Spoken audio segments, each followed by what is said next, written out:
Hello students, welcome to our YouTube channel AdultSkill Online Learning. Students, now today this video we are going to discuss about dielectrics. Okay, what are dielectrics? और इसके बाद हम discuss करेंगे polar molecules, non-polar molecules and behavior of dielectric in external electric field. Okay, तो सबसे पहले हम समझ लेते हैं कि what are dielectrics? Dielectrics material क्या है? So actually बच्चों dielectric materials are insulating materials. So on the basis of conductivity of electric current there are three types of material: conductor, insulator and semiconductors. So insulator material इनको ही हम क्या बोलते हैं? dielectric कहेंगे. ठीक है, mean dielectric materials are perfectly insulator. So ये कैसे होते हैं? perfectly insulator होते हैं. So there are no free electrons in normal temperature. इसमें नॉर्मल केस में क्या होते हैं? जनरली कोई भी फ्री इलेक्ट्रॉन नहीं होते हैं. And dielectrics can not pass, in dielectrics current can not pass.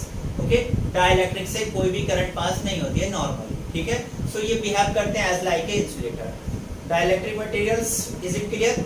अब बात कर लेते हैं इसको हम क्यों, क्या जरूरत है हमको यहाँ क्यों स्टडी करना है. तो जब हम कैपेसिटर और कैपेसिटेंस के अबाउट डिस्कस करेंगे, सो डाइलेक्ट्रिक्स का जो कैपेसिटर और कैपेसिटेंस के केस में बहुत ही इंपॉर्टेंट रोल है. ठीक है, सो इससे पहले हम कैपेसिटर को स्टार्ट करें, डाइलेक्ट्रिक्स के अबाउट थोड़ा बहुत उसकी प्रॉपर्टी को डिस्कस कर लेते हैं. ओके, सो डाइलेक्ट्रिक मटेरियल्स को हम टू कैटेगरी में डिवाइड कर सकते हैं: polar molecules and non polar dielectrics. Polar and non polar.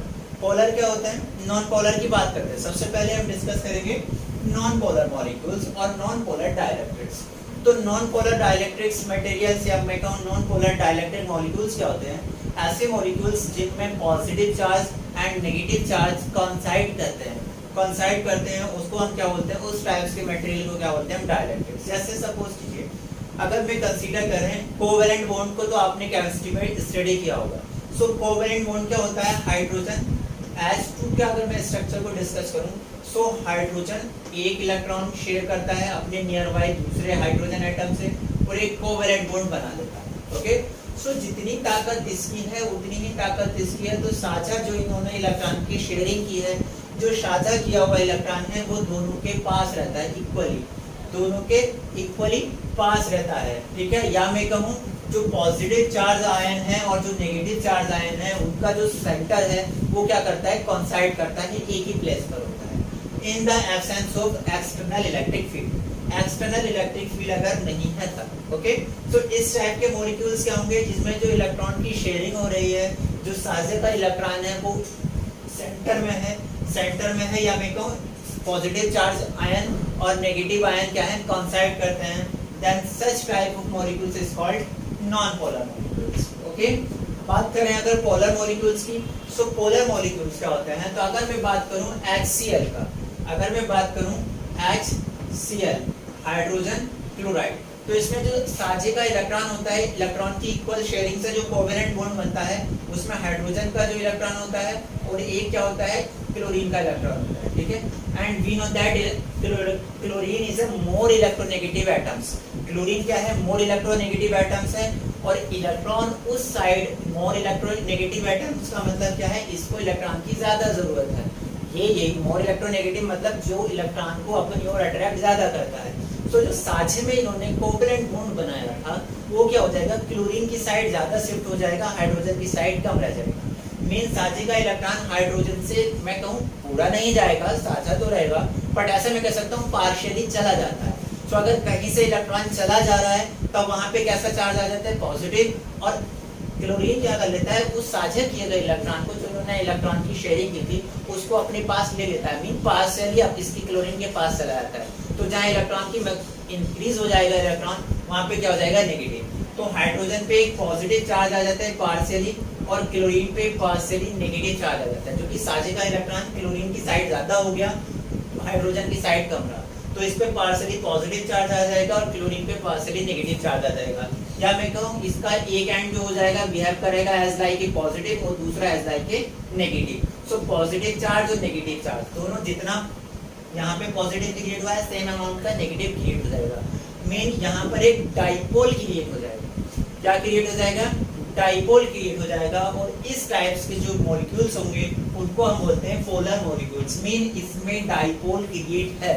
ठीक है, डाइपोल मोमेंट है, इनका डाइपोल मोमेंट है, नेट डाइपोल मोमेंट रहता है. अभी कोई एक्सटर्नल इलेक्ट्रिक फील्ड की बात ही नहीं की है. ठीक है, नॉर्मल केस में. तो इस टाइप के मॉलिक्यूल्स क्या होते हैं, जिनका नेट डाइपोल मोमेंट होता है, नेट डाइपोल मोमेंट जीरो नहीं होता है, then such type of molecules is called polar molecules. और ऐसे मॉलिक्यूल्स जिनके लिए डाइपोल मोमेंट को पीछे डिनोट कर देना, डाइपोल मोमेंट जीरो होता है, then such type of molecules is called non polar molecules. और जिनके लिए डाइपोल मोमेंट जीरो नहीं होता है उनको क्या बोलेंगे हम, पोलर मॉलिक्यूल्स। मीन इनमें डाइपोल है, इनका एक नेट परमानेंट ऑलरेडी इनमें डाइपोल मोमेंट है मॉलिक्यूल्स।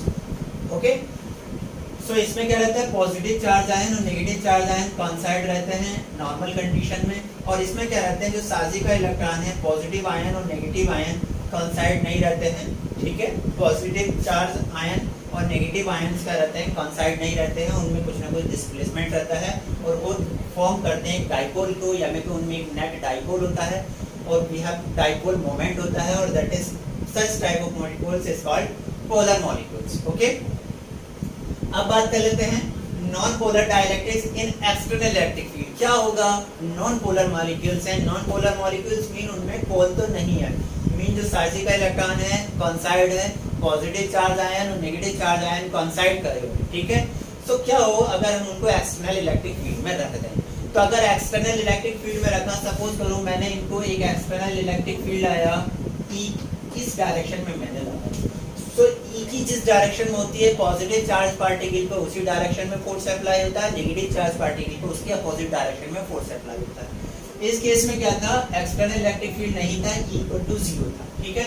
जब मैंने इसको E इक्वल टू 0 अब नहीं है, मैंने इस डाइलेक्ट्रिक्स को मैंने एक्सटर्नल इलेक्ट्रिक फील्ड में रखा है, तो पॉजिटिव जो आयन है उस पर फॉरवर्ड डायरेक्शन में फोर्स लगेगा, नेगेटिव आयन पे बैकवर्ड डायरेक्शन में फोर्स लगेगा।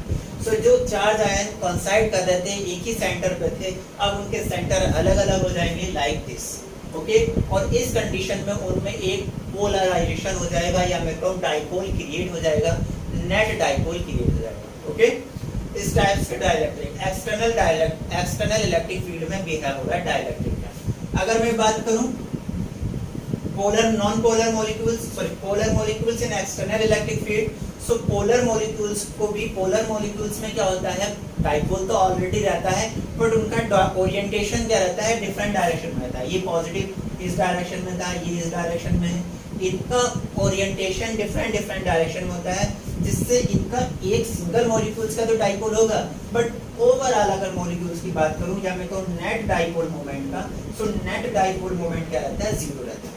बट अगर इस टाइप्स के मॉलिक्यूल्स को, मीन पोलर मॉलिक्यूल्स, ऑलरेडी पोल तो बने हुए हैं, इसमें पोल बने हुए हैं, पॉजिटिव पोल भी और नेगेटिव पोल अलग अलग हैं, बट एक्सटर्नल इलेक्ट्रिक फील्ड में अगर मैं इसको रख रहा हूँ तो वो सारे जो पोल्स बने थे, एक इधर था, एक इधर था, एक इधर था, एक्सटर्नल इलेक्ट्रिक फील्ड की वजह से उन पर एक नेट फोर्स अप्लाई होगा, और सब फोर्स अप्लाई होता है तो सब लाइन में आ जाते हैं, है ना। तो सारे डाइपोल क्या हो जाएंगे, अलाइन हो जाएंगे और एक नेट डाइपोल मोमेंट क्रिएट हो जाएगा। Is it clear?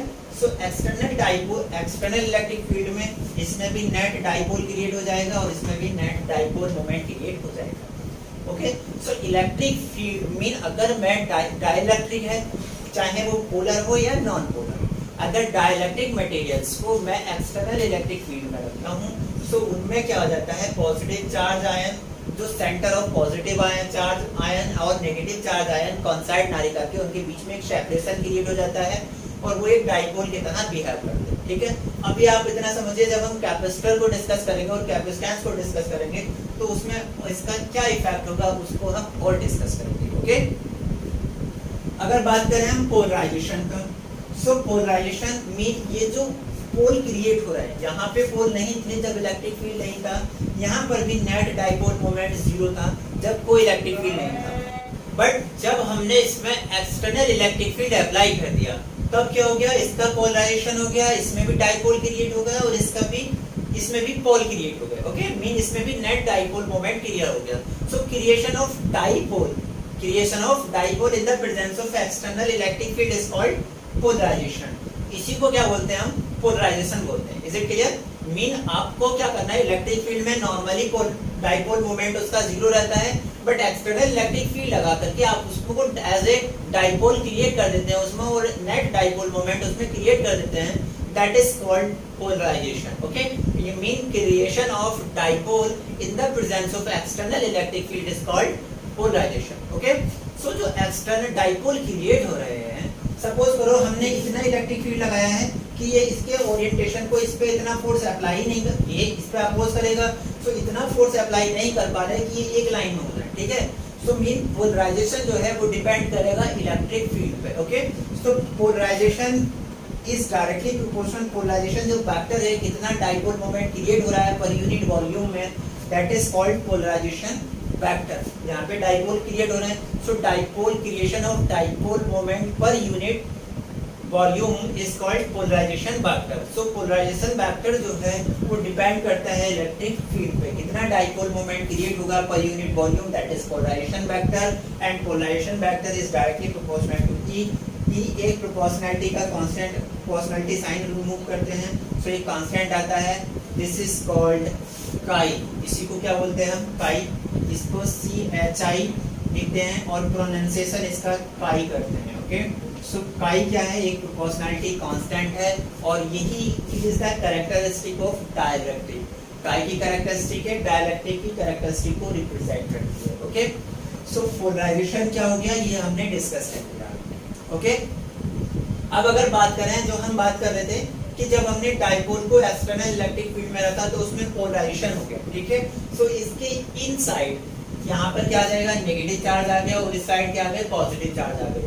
ये जो पॉजिटिव चार्ज था इस नेगेटिव से बैलेंस हो गया, तो इसके इनसाइड जो इलेक्ट्रिक फील्ड है या मैं कहूँ इनसाइड जो चार्ज है वो क्या रहेगा, इक्वल हो जाता है. बट इसके आउटर सरफेस पे एक नेट चार्ज आ जाता है, एक नेट चार्ज डेंसिटी आ जाती है. ठीक है, जिसकी वजह से इसके इनसाइड जो है इलेक्ट्रिक फील्ड जीरो नहीं होता है और ये इलेक्ट्रिक फील्ड को एक नेट इलेक्ट्रिक फील्ड फॉर्म करता है. ओके, इसका कैपेसिटर में कैसे यूज करते हैं उसको जब हम कैपेसिटर को डिस्कस करेंगे नेक्स्ट वीडियो में, तब इसको और अच्छे से हम क्लियर कर लेंगे. ओके, आई होप बच्चों की डाइलेक्ट्रिक क्या होते हैं, पोलर मॉलिक्यूल्स क्या होते हैं एंड नॉन पोलर मॉलिक्यूल्स क्या होते हैं और पोलराइजेशन क्या होता है ये मैं आपको समझा पाया. ओके, बाय बच्चों.